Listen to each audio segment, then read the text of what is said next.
Bismillahirrahmanirrahim. Ada sedikit kisah yang unik di sini. Seorang ulama figur yang saya kagumin, Syekh Muhammad Jamil Zainu. Beliau punya karya tulis, waktu saya temuin di rumah beliau di Mekah itu sekitar 37 judul.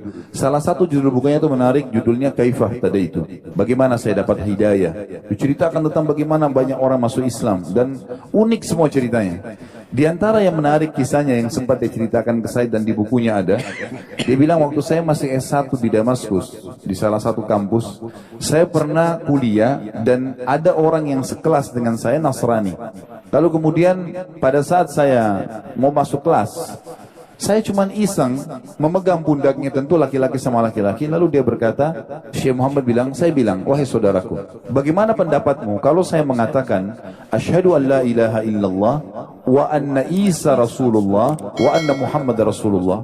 Orang Arab nih, ngerti bahasa Arab.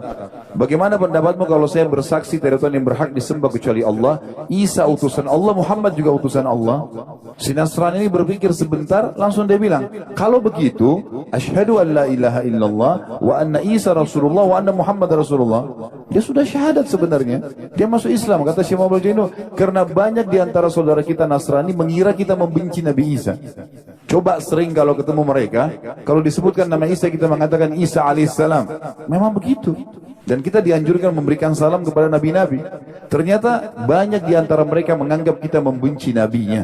Padahal sebenarnya sebagai seorang Islam, rukun iman kita, iman kepada seluruh Rasul, iman kepada kitab-kitab yang diturunkan. Maka harus difahamin masalah ini. Allah subhanahu wa ta'ala juga menyebutkan dalam surah Al-Ma'idah ayat 85, A'udzu billahi minasyaitonir rajim, wa man yabtaghi ghairal islami dinan falan yuqbala min wa huwa fil akhirati minal khasirin. Siapa yang coba-coba pilih selain Islam sebagai panduan hidupnya, karena Islam yang dibawa ini sudah turun-temurun, lalu dilengkapkan dengan risalah Nabi Muhammad SAW, maka tidak akan diterima darinya, dan dia di akhirat nanti termasuk orang-orang yang rugi.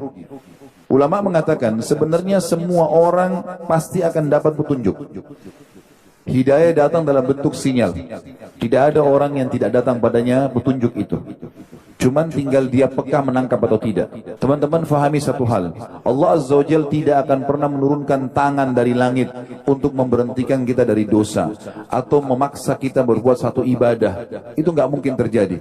Banyak orang muslim misalnya, kalau kita tanya kenapa kamu tidak taubat, kenapa kamu tidak sadar, kenapa kamu tidak meninggalkan kesalahanmu, selalu bahasa mereka, iya ya, kapan ya?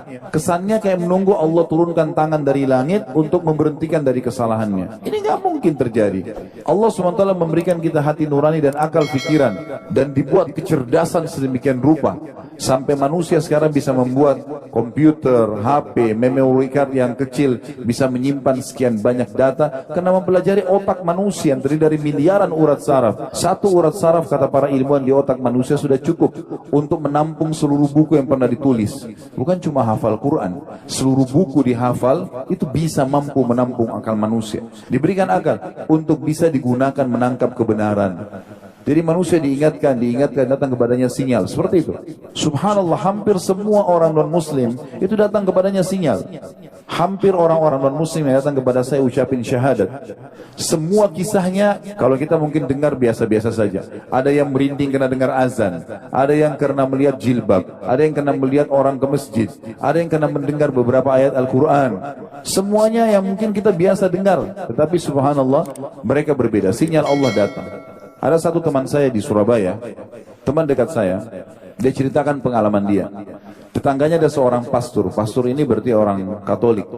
Kebetulan teman saya ini bukan dai, tapi dia sering hadir di pengajian dan orangnya humoris, suka lelucon. Maka dia datang kepada pastor, dia bilang, "Pastor, bisa saya ngobrol sebentar?" Kata pastornya, "Silahkan." Dia bilang, "Saya terus terang pastor bingung dengan agama saya." Islam maksudnya. Padahal orang ini istiqomahnya luar biasa, suka dengan Islam. Tapi dia bilang gitu, ini cara dia ya. Kemudian ini saya yang lebih bingung lagi, ada Al-Quran dan ada terjemahan bahasa Indonesia. Ada satu surah dalam Al-Quran yang membuat saya lebih bingung dengan Islam. Ini surah Al-Ikhlas. Ada kalimat dalam Al-Ikhlas, lam yalid wa lam yulad. tidak beranak, tidak diperanakkan. Tuhan itu nggak ada orang tuanya dan tidak ada juga jalurnya ke bawah, nggak ada anak-anaknya. Karena kalau ada orang tua pasti ada kakek nenek, kalau ada anak pasti ada cucu dan cicit dan seterusnya. Kata pasturnya langsung, memang agama kamu itu membingungkan. Kata teman saya ini, dia bilang begini aja pastor, saya kasih Quran terjemahan ini, pastor coba pelajari, kasih saya Injil terjemahan, saya pelajari. Seminggu kemudian kita ketemu, siapa tahu ada jawaban. Kata pastor, baiklah, dikasih Injil terjemahan, dia juga ambil Quran terjemahan. Dia bilang, saya bawa pulang Injil tersebut, saya sempat letakkan di meja kerja saya. Tapi saya terlupa, selama seminggu saya tersibukkan dengan kegiatan-kegiatan, lalu kemudian saya ketemu lagi seminggu kemudian. Ternyata pastor ini serius membaca ayat lam yalid walam yulad, lam yalid walam yulad. Ini terputar-putar dibaca terus. Dia bilang setelah seminggu saya ketemu, lalu kemudian saya tanya, pastor ada waktu? Ada. Bisa saya masuk? Silakan. Bagaimana pendapat pastor? Ada jawaban nggak yang kebingungan saya kemarin? Pastornya bilang, kayaknya agama kamu yang benar deh. Memang kayaknya Tuhan nggak boleh punya asas, nggak boleh punya bawah. Kalau Tuhan itu harus dia esa. Akhirnya sama teman saya diajak, kalau gitu syahadat aja pastor.